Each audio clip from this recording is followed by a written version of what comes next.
Good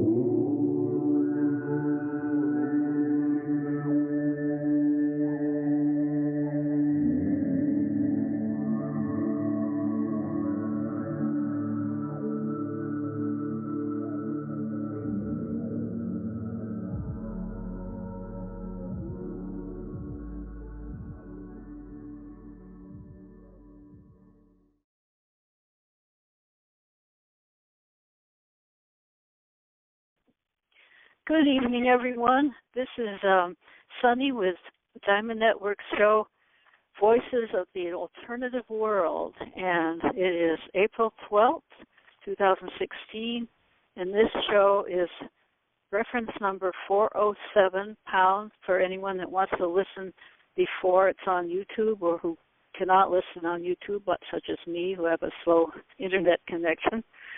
So I'm very excited about tonight's show. My guest is again Belden Guelph, who will discuss architecture, innovative, visionary architecture. And I am going to start by reading the Law of One, reading or saying the Law of One, and I wish to call in all of our guides. I wish to call in the galactic beings that are overseeing and watching us and inspiring us. We wish to call in the nature spirits that are helping us with the earth renewal and all the things we're doing here on the earth to lift our planet and all of us into a higher vibration. And also I thought it might be good to call in Alan Michael, spirit of the One World Family Commune, and Buckminster Fuller, spirit, and John Lennon and George Harrison, and all of these who have been inspiring to us over the years. So I will read now the Law of One. We are all one. When one is harmed, all are harmed. When one is helped, all are helped. Therefore, in the name of who I am, and I am one with all there is, and so is everyone else and every other living creature on this planet, I ask that only that which is of the highest good for all concerned happen here and now and throughout all time and space. I give thanks that this be done, and so be it.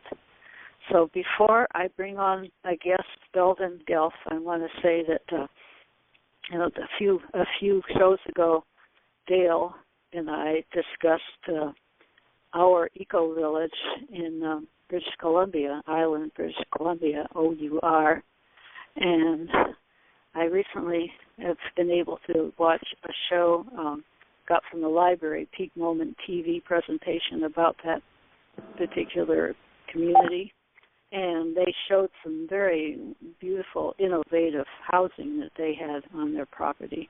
So this ties in with what Ellen will be talking about, and designs, and circular designs, and just beautiful rhythmic forms.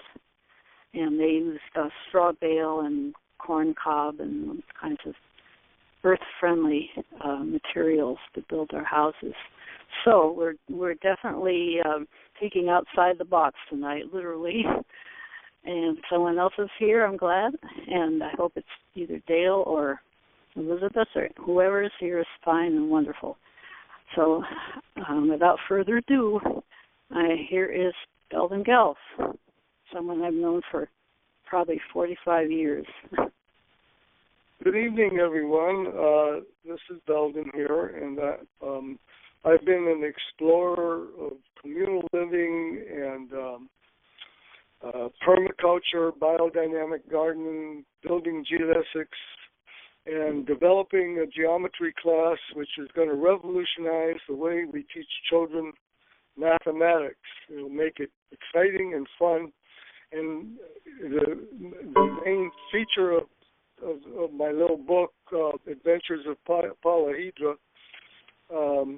is that it balances the left and right brain, the intuitive, creative, and the analytical, mathematical. So any person doing the models that I have templates for in the booklet, and we'll Sonny and I will make it available for people, and I'll also have future articles planned. But I'll say this, that the last architect who was a president of the United States was Thomas Jefferson. And he did amazing things. The Louisiana Purchase to finance Napoleon's war in Europe. And the United States expanded tremendously through the Lewis and Clark expedition in our westward movement. So incidentally, to top it off, Thomas Jefferson said that if you allow the European bankers to come in and take over the purse strings of your nation, you will end up on the streets in the nation that your forefathers conquered. So that's a very interesting piece of work. And with that idea, I would say, isn't it time we had a president who's an architect and will bring forth all the visionary work that's been done by creative architects world around? Now, one thing I wanted to mention before it slips my mind, I had a bike ride with my daughter, and during the bike ride, I was talking about the Bilbao Museum, the Guggenheim Bilbao Museum in Bilbao, Spain. And it was really an amazing bike ride, and the information that I was sharing with her, which I'd like to make public, is that here was an amazing building that was done with titanium. And titanium was part of the space race and the weaponry systems that the United States and the USSR were competing on. And fortunately, a creative being, Gorbachev and Ronald Reagan, got together and they formed, they ended the Cold War. That was great. But still, the militarists are building weapons to destroy all of us on this planet. Now that's got to be absurd. Anyway, the importance of Frank Gehry's project with his team of designers in Spain was that they built a public building that serves a world-class building, an extraordinary building. It's like a titanium flower that serves the artists of the world. Now, isn't that wonderful? And they bought up all the titanium that the Soviet Union, when they dismantled it, they put it on the market. So the amazing thing was here was all this material that was designed under the Killingry system got turned around into the idea of Livingry, supporting life on the planet and making a world-class place to go to, demonstrating fine architecture. Is would titanium? you like to comment on that? Yeah, well, is titanium radioactive? Is it the... It's an alloy. It's a metal alloy. It's like the strongest metal you can make in sheets. Okay. So they got sheets of titanium, and they clad the building with it. You know, it was already made and stockpiled. So they put it to, instead of building rocket ships, they built the Bilbao Museum. Oh, that's wonderful. Yeah, so it wasn't a part of the actual nuclear. Yeah, it's a metal that they built the ships, the rocket ships with, right? That's what you're saying there. Yeah, they were no longer. They were dismantling the world around missile system, and of course everyone knows about it now. But the idea was it was the only war that no one could possibly win, because when they fired off the missiles, the target for the missiles had time to send off all their missiles. So what you have is a world reigning with missiles. However, a lot of this was stimulated by space intelligence, so they would develop nuclear weapons that they control. They electronically control all nuclear weapons, and they can do several things with them. One, they can explode them in space, which it fissions out the Van Allen belt, satanic belt around the planet. So there's no recall of militarism or any of that stuff. It all gets burnt out of the ore of the planet. And people are operating, they don't really know the function of the brain and the universal mind and how it all goes together in its miracle. But the creation can tune into us electronically and give us messages directly in our headset. And if you're in what we call first cause service, that means you're doing things like providing food, clothing, shelter, the necessities of life for your fellow beings without thought of remuneration, then you have access to this greater intelligence. So, like, people are only using 10% of the mind available. Of the 10%, they're misusing most of that in different ways. And so when you jump up into a level of the 80 to 100% of the mind available, like I do, you can speak about things that are totally amazing. And that's what I'm saying to all of you who are listening, to empower you to get your channel connected directly to the universal intelligence and speak about the great things that we, humanity, the commonwealth of the people, have produced. Sunny? Yes. Did I put you to sleep? No, I'm here. You were just talking quite a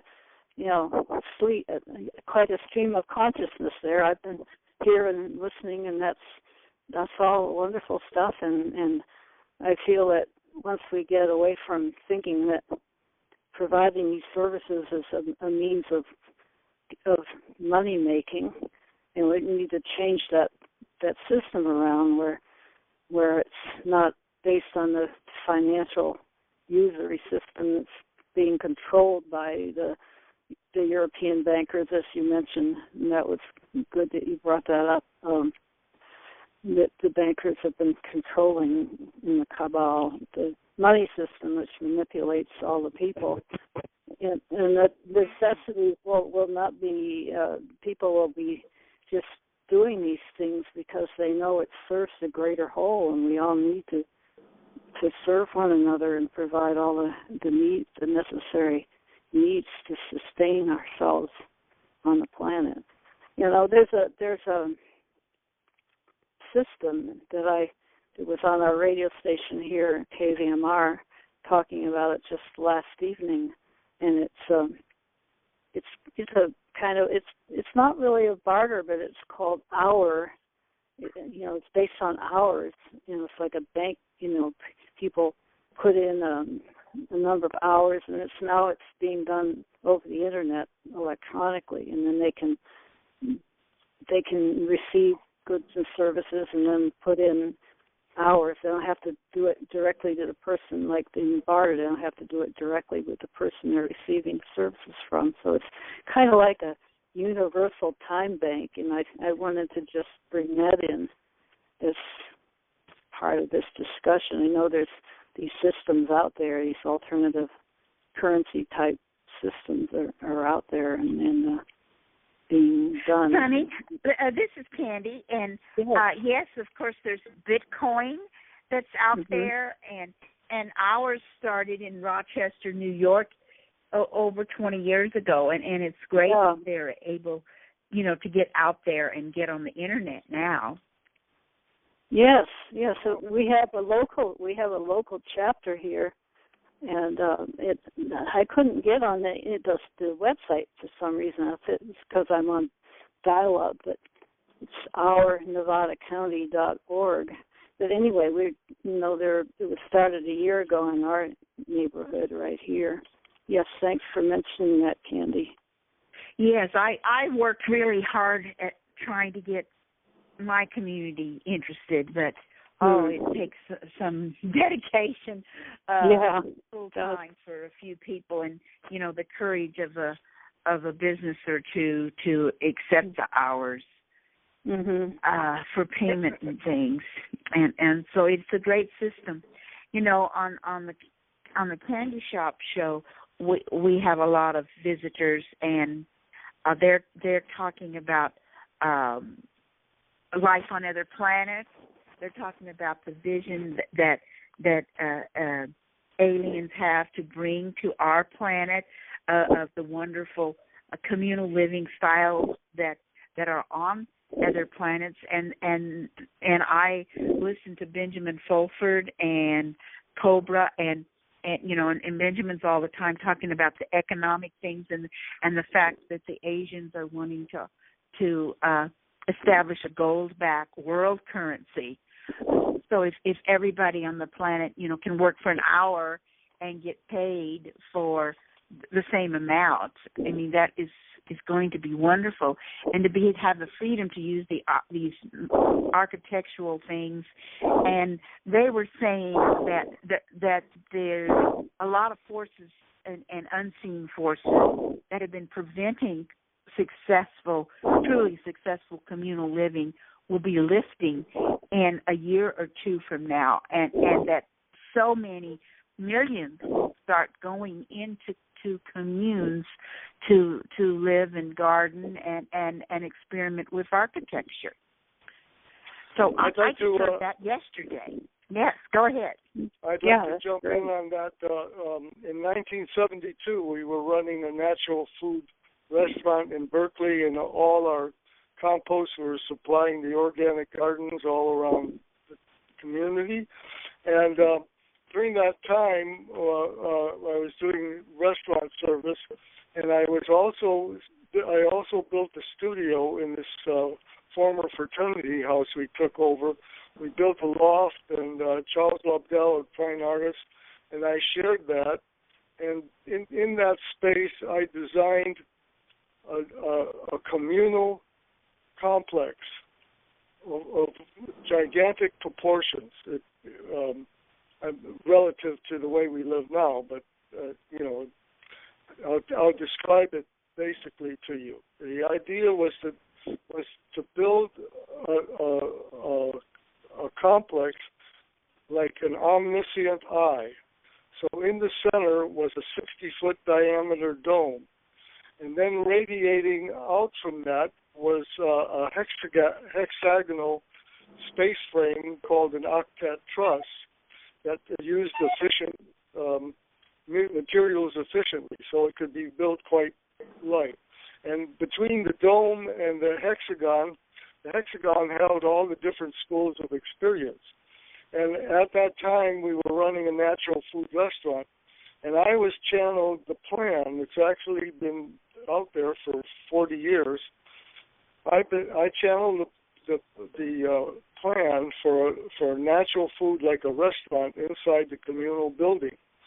That it was extraordinary. It came like spirit just sat me down, and I just knocked it out in like an hour or so, and I had a communal kitchen. I also had in it a communal sewing school there, where with a giant table that you can get on the inside to do large sewing projects and so forth. And then there was also a pool with small bathing spas, and that related to the sewing school through a child care area that went. So you flowed through all the spaces. And then when you came into the building, there was an administrative and exhibition area and office. that you came into. So all these functions, I won't describe it anymore. If anyone's further interested, you can contact Sunny, and I'll make sure she has copies of the. It's like a 3-page presentation that was published in a newspaper called the Central Sun. So that was, and the title of it said, "Let's build a flying saucer," and if it doesn't fly, simply live in it. Yeah. And so that was a channeled communication, and its time is due to actually build either that size. A 60-foot diameter sphere is really large. So we could build the same complex on a smaller scale. Size is independent of shape. Thank you, Bucky. And we can build a 18-foot diameter or 32-foot diameter sphere. All these things can be designed and built quite simply. I know how to do it. I've done them. The current one that I'm initiating in a project in Daytona Beach, or Holly Hill, part of Daytona Beach, Florida, is a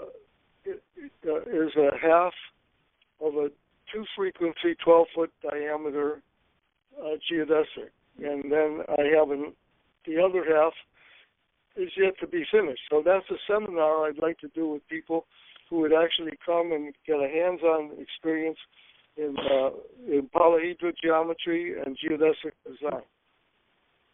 So I just that sounds great. Yeah, you could advertise it through the internet. Maybe your son could help you with that and get people to come there and learn about it. Do you have other people in Florida that are interested in what you're doing? Well, I've met some people who came from California, and I homesteaded the property. Incidentally, when I was in California, I was promoting mortgage-free, rent-free architecture. I did a little sign. So I built all this stuff in Gilroy, California.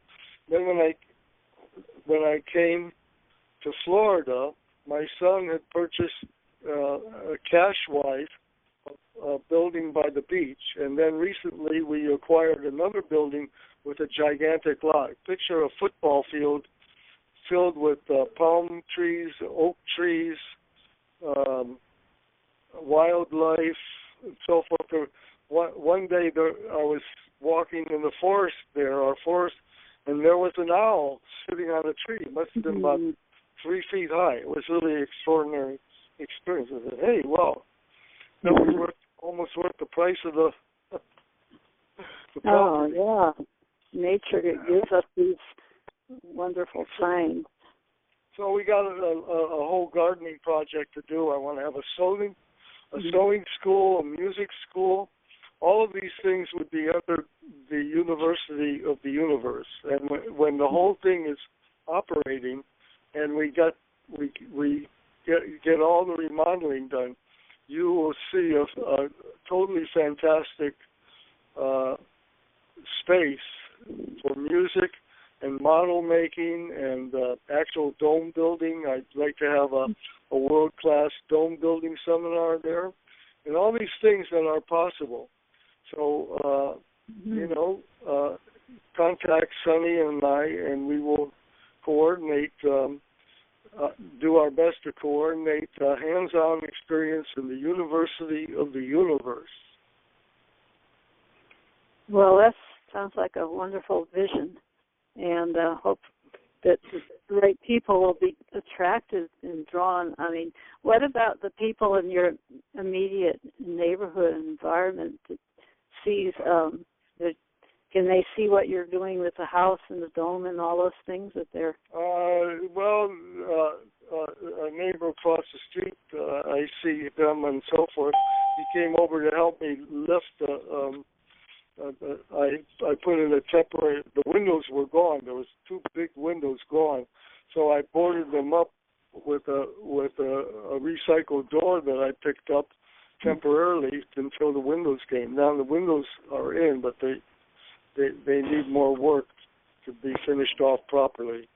But we've had a problem with the kind of labor that we that come here, and Daytona Beach is it seems like all the dregs from Miami come here, and it's hard to get people who are really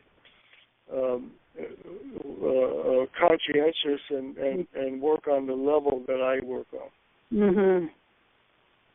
Yes, I would imagine so. They're still very much. They're probably still in that old. That it's hard for them to think in terms of not just having a job and getting paid for doing something. You know, because and the neighborhood is not that rich of a neighborhood. So, and then 100 yards away from my house is a McDonald's and another fast food, Crystal something, and there's nothing to eat around here. It's on the level that I would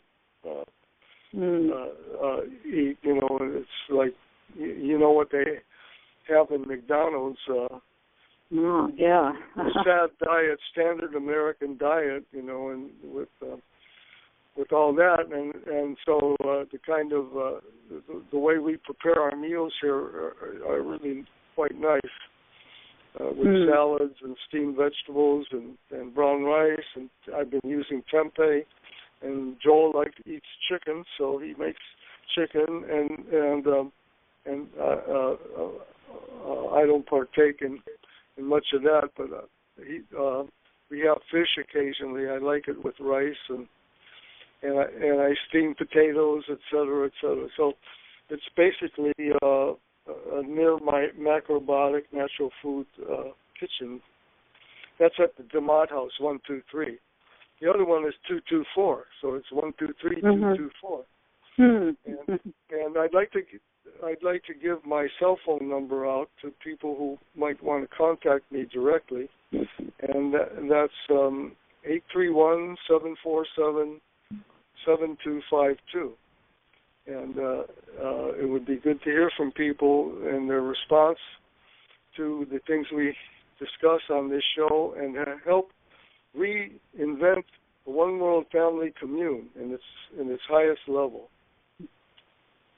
Well, we will all promote this for people who listen to this recording on Facebook, and then I know that Elizabeth likes to promote the shows, and so people will listen later, hopefully, that aren't on tonight. There'll be people listening on YouTube, and perhaps they will be in touch with you, because we're putting out a vision here and putting out a possibility of something that can grow in these times when it really seems like a fertile time for these things to grow, because as we talk about on the other shows, fifth dimensional consciousness is coming in more strongly than ever, and things are really, the planet is really going through a transformation. Everything's opportune. This new paradigm to come in. So I had an interesting experience before I came into the communal living. I actually I sent a big brochure of my work, and I was accepted into the school, the Southern Illinois University School of Design with an assistantship for Buckminster Fuller, and so that fell through because they wanted me to do graduate work, but I dropped out of school to work for an engineer and then other architects. So I planned my own education. I wasn't interested in their criteria for architecture. I had a hands-on experience with a structural engineer that I worked for, and he was S.P. Barnes' structural engineer number 1 in the state of California. That was pretty cool. When Wait a So minute. that's what I wanted to do, see how buildings went together. Then as I progressed, I was able to really design and build anything. You know, it was just really exciting. We had the tools in our commune to do quite a few things.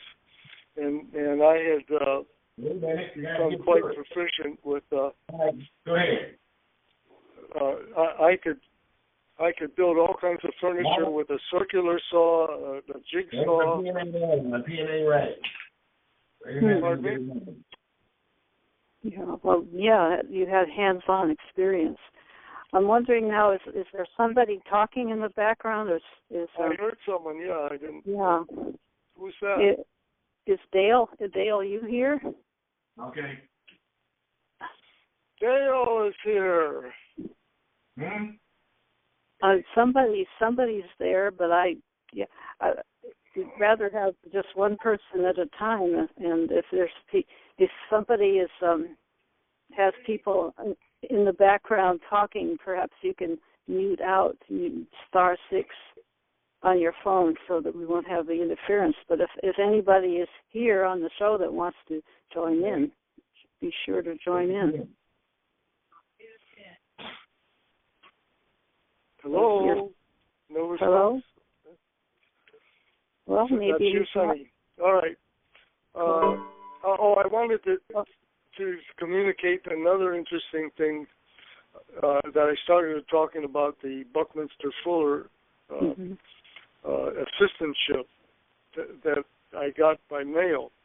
And it turns out, I told Allegra Schneider, Bucky Fuller's daughter, this story. But when I was growing up in Los Angeles, we lived off of La Cienega Boulevard. And there were vacant lots, all the commercial, there were no commercial buildings, just a whole line of vacant lots. And that was our playground, the vacant lots. We did all kinds of things. We even made a rough baseball field there and other events. So that was my childhood playground. Well, subsequently, when I came back from Carbondale, Illinois, Buckminster Fuller's Institute was on La Cienega Boulevard with all his artifacts and things like that, right in the territory that I recorded my childhood. Well, I thought that was interesting. And then there were a couple other places where they moved around and relatively close to where I was living. So that was kind of interesting. So I told Allegra that, and I said that if you took a pin and you stuck it in any of those places, you could not differentiate the pin into the map, into the world map.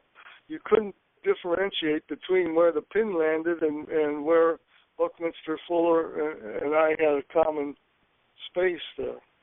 So I thought that was kind of fun. Oh, yeah. That's quite interesting that it was so close to your childhood environment. What is all that noise? What's that noise? Yeah, somebody. What's that noise? What's that coming on? Whoa, there. I'm sorry. I'm making so much noise, and but it's an interesting synchronicity that the universe was saying you're on the right track, you and Buckminster Fuller. Oh, yeah, absolutely. Yeah, well, he was. That was an interesting experience. Of course, my family didn't see the value in it, but while I was there, I indexed. I got all these reel-to-reel tapes that no one listened to. 52 hours of Bucky Fuller speaking about everything I know about the universe. And to this day, I can access a lot of that information that I listened to, because I put the tape recorder on a zeroed it out on the counter, and then wherever subjects changed, I created an index so you could put the reel-to-reel back on, go to that go to that number and listen to the Henry Ford story.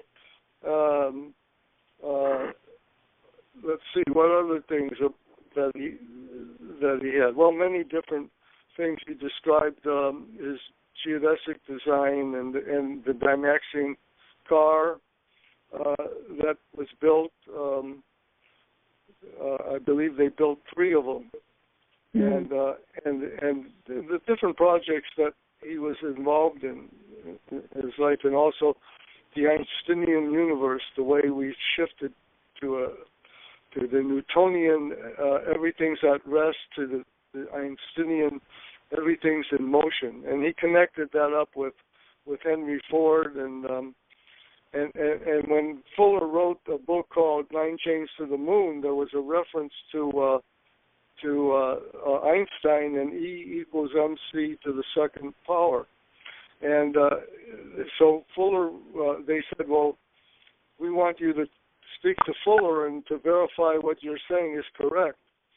And so he had a conversation with Fuller and Einstein, and then Einstein said that everything that he had presented will eventually come into Mrs. Murphy's kitchen, so to speak. And Einstein responded by saying, well, young man, your ideas are very good, but I can see no practical value with what I've been doing.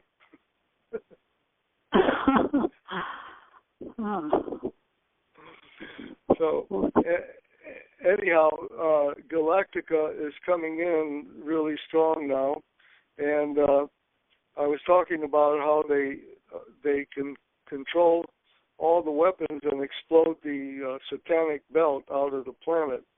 When that happens, that's the time of delivery, and all the souls that are ready to transcend can move on into a new world, into a new solar system that's not ruined like this one. And if you make all the models that in my Polyhedra book, it will prove to you that people live on the inside of the planet and not on the outside. In normal universe, I should say. Many worlds are that way. Understand. So on the inside of our planet, we have the Agarthans and the Men in Black and the Murs. Right. And I guess the Venetians live inside their planet. I don't think any of them live on the surface of Venus. Well, that is a whole program in itself, because there's no life in this solar system, and some planet, Maldek, exploded, and Jupiter blew its crust, and the rings. Saturn blew its crust, and the rings formed around it, and so there's no consciousness in all the. Even in Star Trek, they always had people beaming down to the outside of a planet, but I don't recall any episode that showed people living on the inside of a planet. Well, are they not? Yeah, excuse me. This will come to be. This will be shown. They have a different frequency, they aren't in 3D from what we understand. That they're beings on these planets, but they'd be inside, or they're on a different frequency, so that they aren't able to be noticed by, what the normal kind of the 3D vision that we would perpetuate. But we've had some channelings come through about what's been going on Mars, and inside Mars, these colonies and things of that nature. It's a whole subject, If you want to study planetary archaeology, come to this solar system on the rim of the galaxy, and you can study what happens in a solar catastrophe. Well, Marduk thing, that's been pretty well known, that planet that exploded and created the asteroid belt, and because they just carried things too far, just like this with their nuclear wars and all that stuff. They blew themselves up apparently, and the space beings, the overseers, they don't want to see that happen here, so they have just has far and wide effects throughout the universe, and the planet blows up. Certainly does, and so that's why they've been partly why they've been keeping their nuclear weapons from going off and intervening in many cases to stop nuclear wars and just keep their weapons from being exploded and things of that nature. Anyway, that's often another tangent. Well, why is it that people have this problem on this planet? It's the way they use their language. For example, the term fundamental inadequacy, that the planet cannot support the population that's here, which is a lie. It could support this population very easily on a scale, and this would lead us into the techno-village idea, where people live in a village-wise and transportation is provided communally.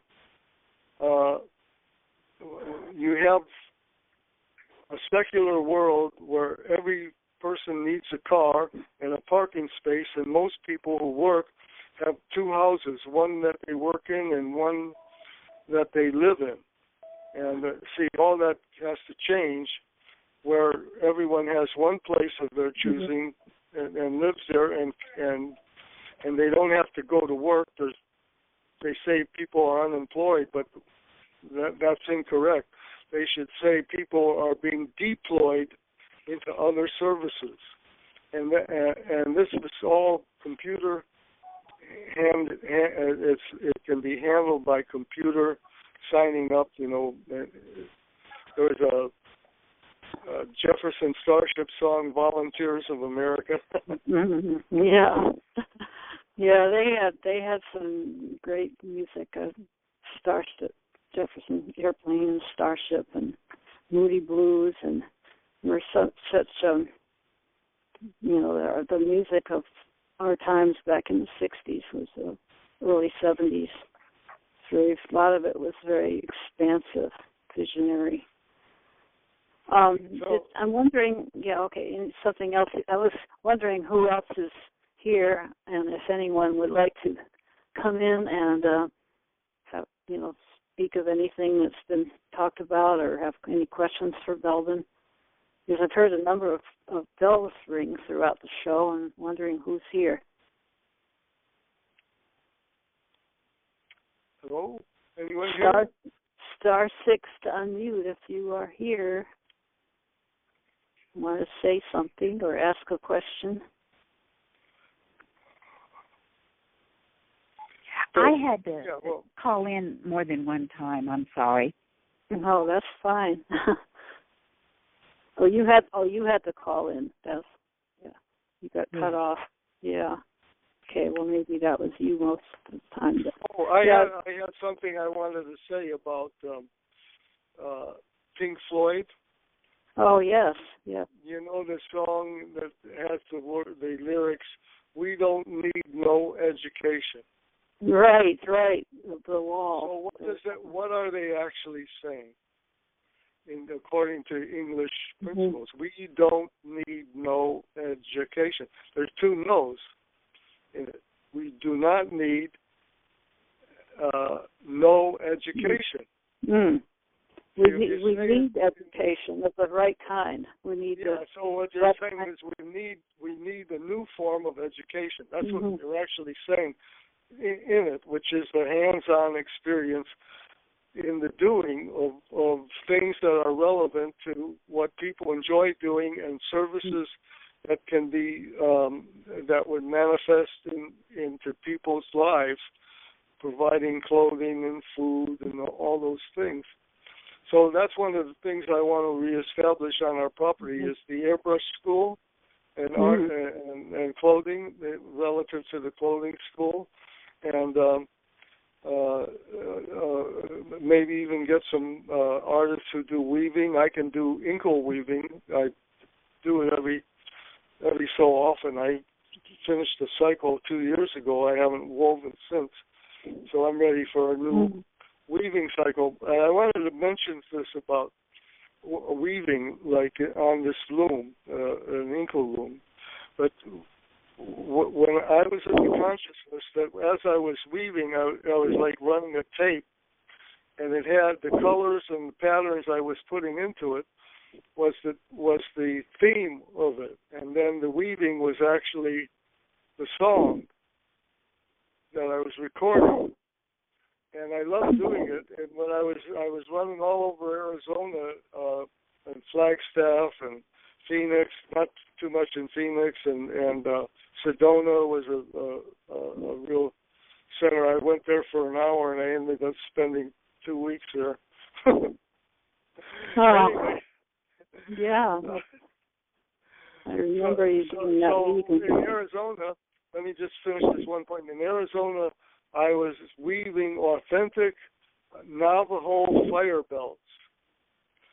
And I couldn't weave them fast enough. As soon as one was finished, people would see it and they'd want it, and I'd cut it off the loom and give it to them, and they'd share like $15, $20 with me.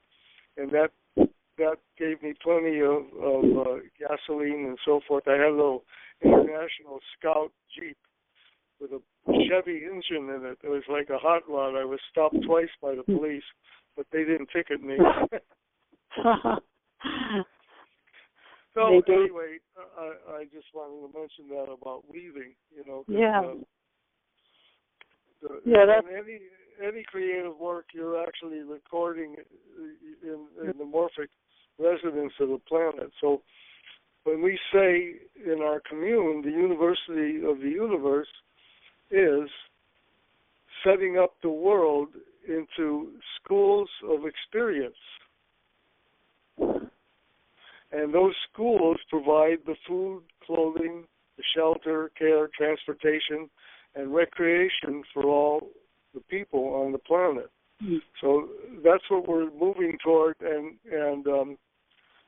you know, right now, I was in my conversation with Dale, I presented the idea that we don't need to build anything new on this planet, basically, that we could go on the worldwide work stoppage and the 30-30 plan, where people travel around the world for 60 days in the 12 precincts of the planet.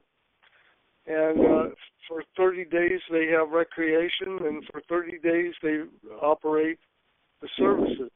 And that's the way we get rid of money. And so, because everyone has a chance to just, say, recreate and just relax and rejuvenate and experience other parts of the planet, and it's just part of the lifestyle, and it's not something that you have to save up for and spend, lots of work your butts off for a year to do something like that. But it's part of life, just part of life, and giving and receiving. It's like creation says, well, people, you've worked hard for all these generations, multi-generations. Isn't it time you enjoyed what you produced? Anyway, there was one more thing slipped my mind.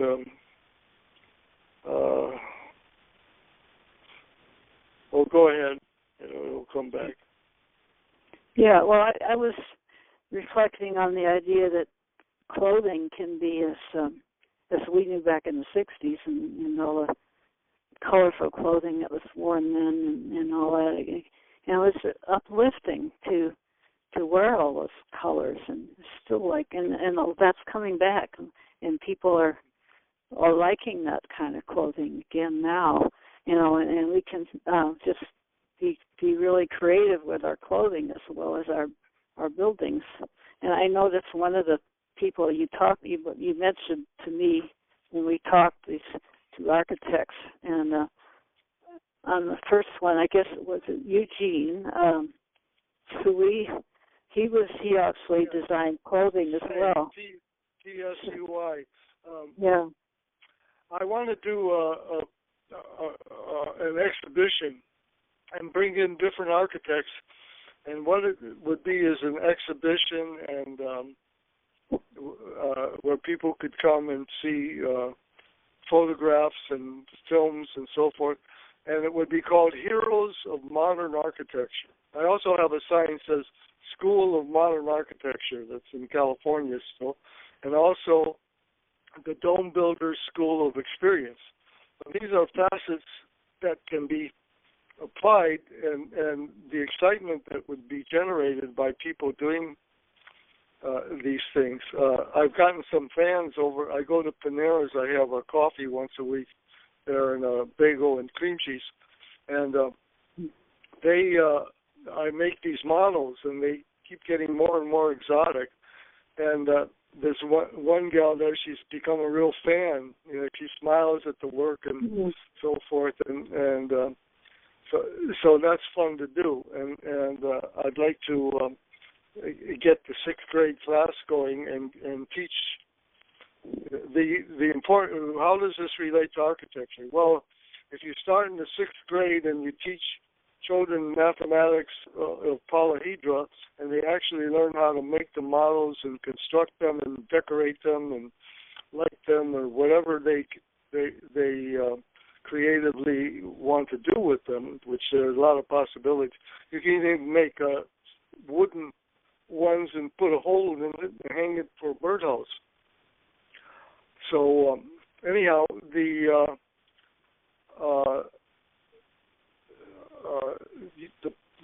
polyhedra class will put together a whole generation of young designers, architects, scientists, mathematics people.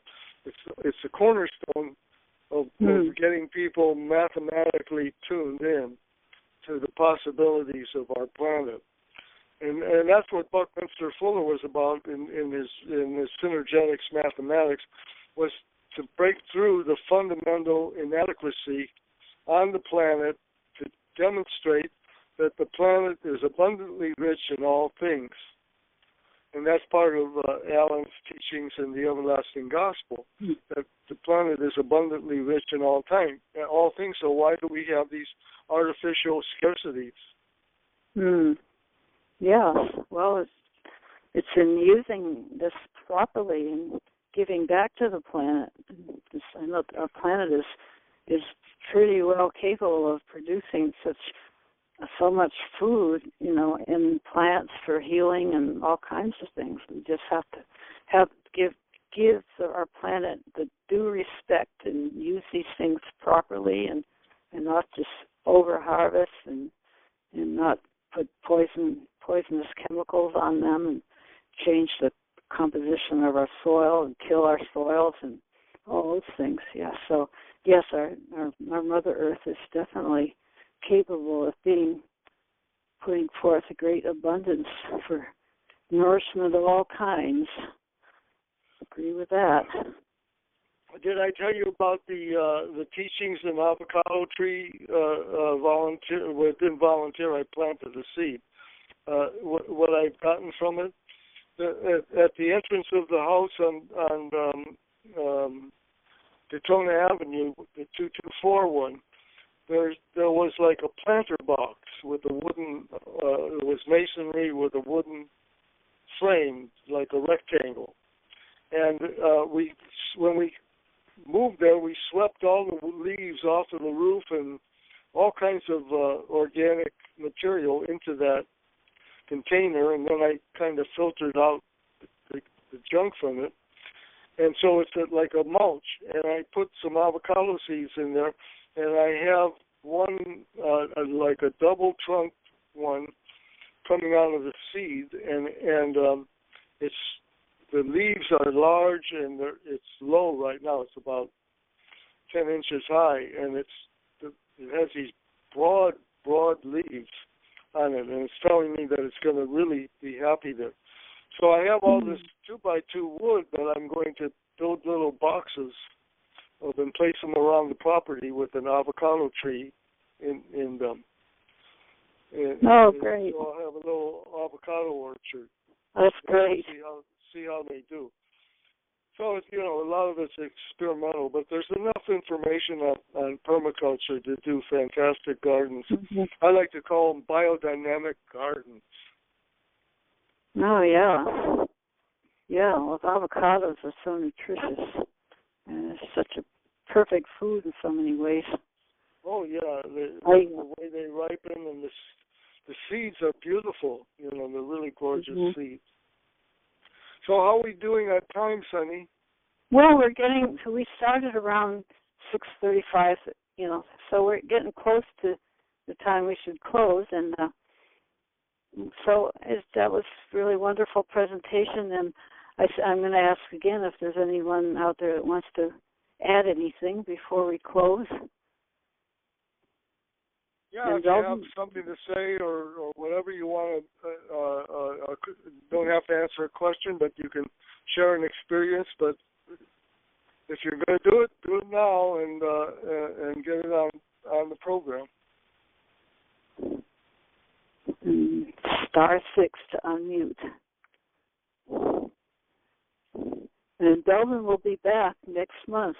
Your regular guest here once a month. Yay! Well, thank you. I really enjoyed doing this. It's a great group out there, and I want to see you all in Daytona Beach, and we'll charter a boat. And I haven't been on a boat ride on this trip. The last boat ride I did was on Joe's friend's boat in Miami when he lived on Miami Beach. And there's all these boats around here and water on both sides. Well, that sounds great what you described to me yesterday or the day before whenever we talked with the water.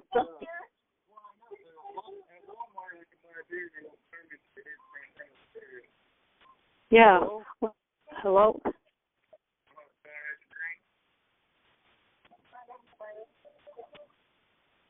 Whoever's talking, it's a lot of breaking up going on. But if someone really wants we're not getting a clear sound channel. No.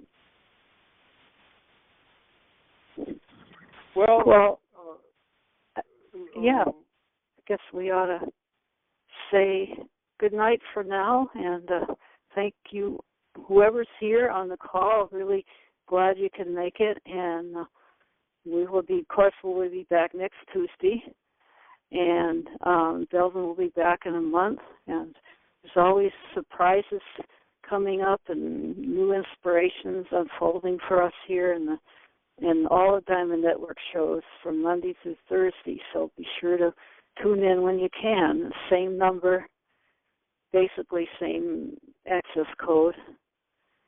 So thank you all and let us move forward into this new world that's unfolding before us and that we are a part of. Wonderful. Many blessings. Would say wonderful show. Thank you. Yes, thank you for welcome. Thanks for listening. Yeah, glad you. We used to say, "Love is service done." And your show, and Candy's show tomorrow will be on. It's an hour later, starting an hour later than this one started. So, yes, glad you're here, Candy. And we hope that Bill is okay because he said he was going to be here, but he's not. But we'll tune in. We'll call him and find out how he's doing.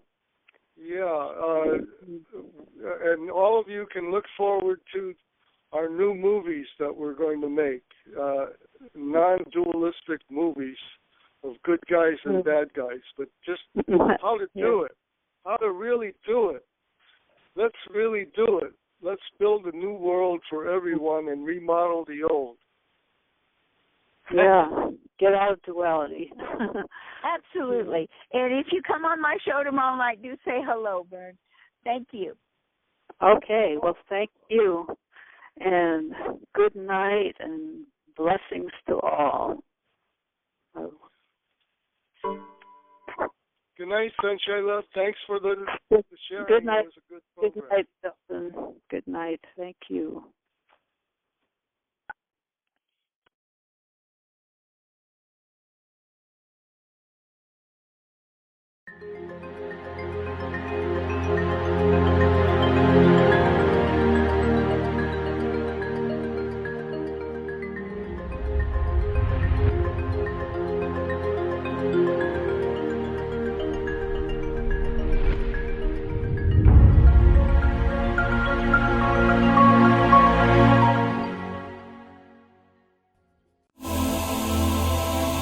Are you looking for healing or a change in your life to help you enjoy it more fully? You might benefit from a galactic energy reading and clearing from Chris Jacobs. Chris will work with you on a soul level to clear unseen negative influences, implants, programs, contracts, and energetic blocks. Chris Jacobs is a gifted energy healer. Contact him today at ChristopherStephenJacobs@gmail.com.